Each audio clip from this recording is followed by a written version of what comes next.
कोई भी सपना साकार करने के लिए सबसे जरूरी है सही कोच का होना। चुनिए Jha sir academy for IAS को और करे अपने यूपीएससी और पीएससी का सपना साकार। Download the app now.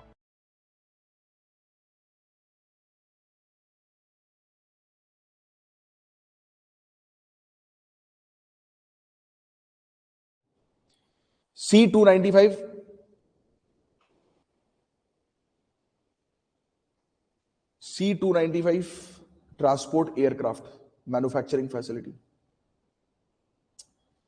Recently honourable prime minister of India ने फाउंडेशन स्टोन रखा C295 transport aircraft manufacturing facility का वडोदरा गुजरात में। ठीक है, इसको सेटअप किया गया है Airbus defence and space and Tata advance system limited के द्वारा। पहली बार हम लोग को देखने को मिल रहा है कि एक प्राइवेट सेक्टर कंपनी जो है वो मैन्युफैक्चर करेगी पूरा एयरक्राफ्ट हमारी कंट्री के अंदर, और ये ह्यूज स्टेप फॉरवर्ड है इंडिया के लिए ग्लोबल एयरक्राफ्ट मैन्युफैक्चरिंग डोमेन में।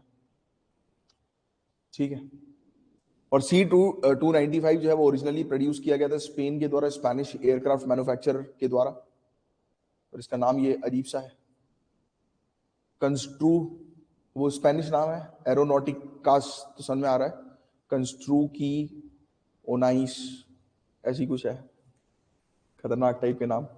सो company is now a part of Airbus, right, and aircraft manufacturing take place at Airbus plant in Spain.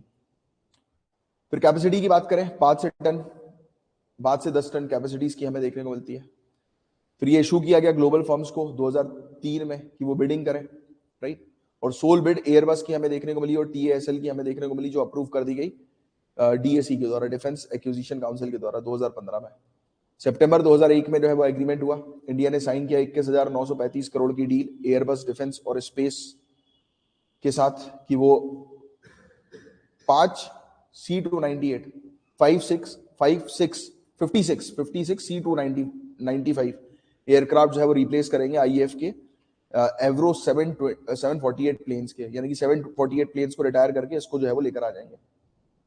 तो 56 एयरक्राफ्ट जो है ये बताया जा रहा है, और 16 जो है वो इन फ्लाई अवे कंडीशन में हम लोग को देखने को मिलेंगे, स्पेन से आएंगे 2023 में और अगस्त 2025 तक, और रिमेनिंग 40 जो है वो मैन्युफैक्चर किए जाएंगे। मतलब पूरे के पूरे यहाँ पर मैन्युफैक्चर नहीं किए जा रहे, 56 एयरक्राफ्ट की मैन्युफैक्चरिंग की डील हुई है, तो 40 जो है वो हमारे यहाँ पर बताया जा रहा है कि remaining 40 will be manufactured here to be delivered between सितंबर 2026 एंड 2031। 16 को फ्लाई अवे कंडीशन में ले आएंगे। मतलब टेक्नोलॉजी ट्रांसफर की बात हो रही है यहाँ पर सीधे सीधे, कि वो कंपनी जो है वो टेक्नोलॉजी ट्रांसफर करेगी और हम यहाँ पर बैठ के मैन्युफैक्चर करेंगे। नियरली 240 इंजीनियर जो है उनको ट्रेन किया जा रहा है एयरबस फैसिलिटी में स्पेन के अंदर, राइट, प्रोजेक्ट के लिए। फीचर जो है इसके अंदर बहुत ही अच्छा फ्यूल एफिशिएंट, मतलब गुड फ्यूल एफिशिएंसी इसके हम लोग को देखने को मिलेगी। They can take off and land from short as well as unprepared runways.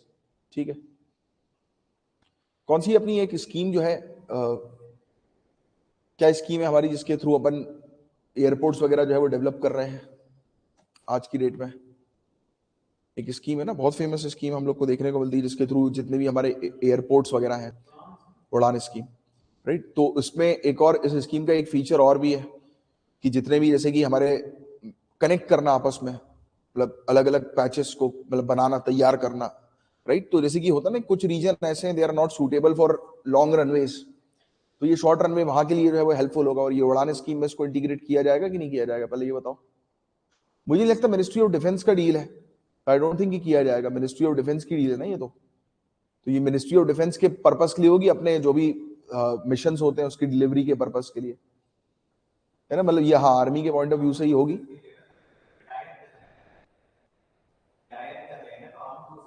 Arm forces के लिए, हाँ, पुराने को रिटायर करके इसको रिप्लेस करें, तो आम पब्लिक के लिए नहीं है, राइट।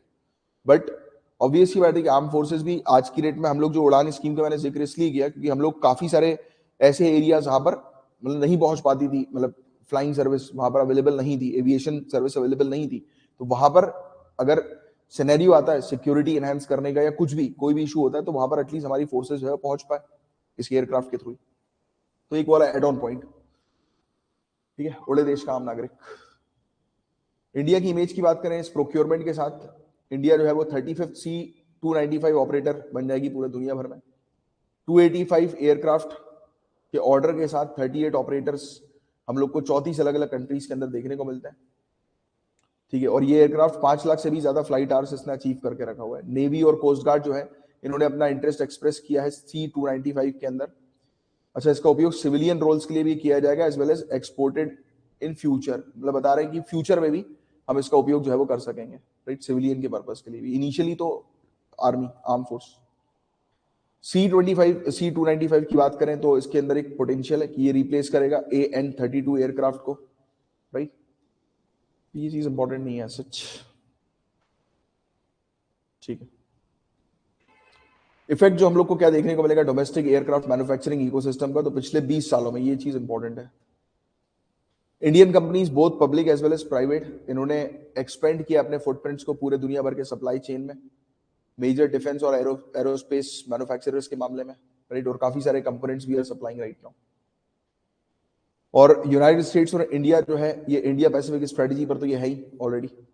सो इंडिया जो है वो स्ट्रेंथन कर रही है यूनाइटेड स्टेट्स यूरोपियन यूनियन की टेक्नोलॉजी के साथ, राइट, कि हम जो है वो और भी मतलब पूरे दुनिया भर में लीड करें टेक्नोलॉजी ट्रांसफर का, पर हम फोकस कर रहे हैं आत्मनिर्भर। अब हम इम्पोर्ट नहीं कराएंगे, अब हम खुद ही जो है वो मैन्युफैक्चर करेंगे, इसलिए कदम जो है वो उठाया गया। मैन्युफैक्चरिंग बूस्ट वही वाली बात यहाँ पर बताई जा रही है, ठीक है।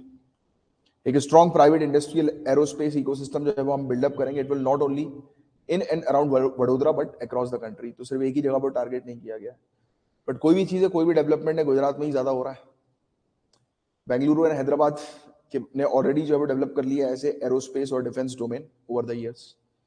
स्किल जॉब क्रिएट करेगा ये बताया जा रहा है, और की भी है। C295 प्रोजेक्ट जो है उससे एक्सपेक्टेशन यही है कि 15,000 स्किल डायरेक्ट इनडायरेक्ट जॉब जो है वो पूरे एरोस्पेस इकोसिस्टम पर जो है ये क्रिएट करेंगे, right.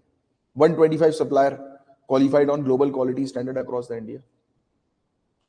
So manufacturing of over 13,400 detail parts, ये सब लिखने की जरूरत नहीं, दिस इज नॉट इंपॉर्टेंट, ठीक है।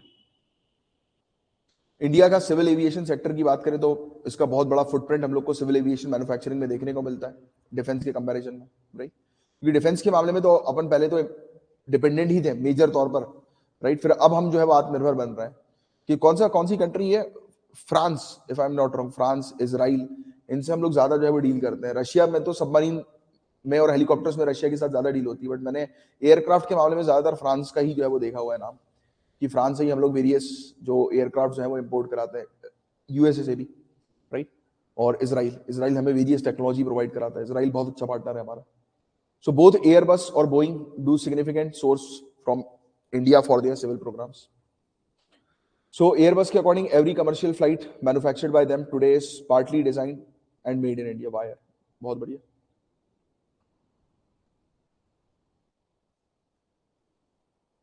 दो 2007 से एयरबस जो है वो wholly domestic owned design centre जो है वो बन चुकी है पूरी तरह से इंडिया के अंदर। इसके 650 से भी ज्यादा engineers who specialise in high tech aeronautic engineering and work across both fixed and rotary wing Airbus aircraft programme. और भी कुछ काफी सारे ग्रोइंग एरियाज हैं मेंटेनेंस, रिपेयर, ओवरहॉल के, for which India can emerge as a regional hub. तो इसमें हम काम करेंगे तो हमें और ज्यादा बेनिफिट जो है वो मिलेगा, क्योंकि आज की डेट में अक्रॉस द वर्ल्ड आप देखो तो मैन्युफैक्चरर्स जो होता है ना कि अभी ऑलरेडी मैन्युफैक्चरर्स की स्पेस जो है वो फिलअप हो चुकी है। और एयरक्राफ्ट के मामले में तो बोइंग को भी अभी पीछे नहीं छोड़ा था, उसमें एक इशू आ गया था, याद है, बोइंग की एयरक्राफ्ट जो है वो क्रैश हो रहे थे। एक पर्टिकुलर एयरक्राफ्ट काफी ज्यादा टेक ऑफ करते थे और वो नोज जो है उसकी फ्लिप कर जाती थी। एक टेक्निकल डिफॉल्ट बहुत बड़ा आया था बोइंग में, जिसको बोइंग को बहुत नुकसान भी होता है और बहुत फाइन भी उसके ऊपर इंपोज किया गया। ज्यादा पुरानी बात नहीं, मुश्किल से 1 आध साल पुरानी बात है, कि जैसे ये फ्लाई करते थे ऑटोमेटिकली ये मैनुअल मोड पे चला जाता था, ऑटोमेटिक मोड से, और ये नीचे हो जाता था, गिर जाता था, और कितने क्रैशेस हुए हैं इसके। Anyways, so private defence sector जो है इज स्टिल नेसेंट, नई हम लोग को देखने को मिल रही है, राइट। और and a conducive and stable regulatory and policy, yes, stable regulatory and policy environment एक important enabler होगा, क्योंकि policy regulation रखना, policy रखना प्राइवेट सेक्टर के ऊपर, it is very very important, right। और सही मोमेंटम के साथ एक रियलिस्टिक रोड मैप, राइट, और एक पॉलिसी फ्रेमवर्क की आवश्यकता हम लोग को देखने को मिलेगी, और उसके साथ इंडिया जो है एक हब बन जाएगा एयरक्राफ्ट मैन्युफैक्चरिंग में, राइट। और फिर ऑटोमोबाइल क्लस्टर तो है ही, और ये इंडिया को एक मेजर एक्सपोर्टर जो है वो बना देगा कार्स का पूरे दुनिया भर में। और इंडिया जो है वो आगे बढ़ती जा रही है, मेक फॉर ग्लोब और मेक इन इंडिया जो मंत्र है इंडिया के, आत्मनिर्भर भारत जो है, तो उसमें इंडिया जो है वो लगातार आगे बढ़ती जा रही है। तो ये था पूरा ओवरऑल टॉपिक गाइस।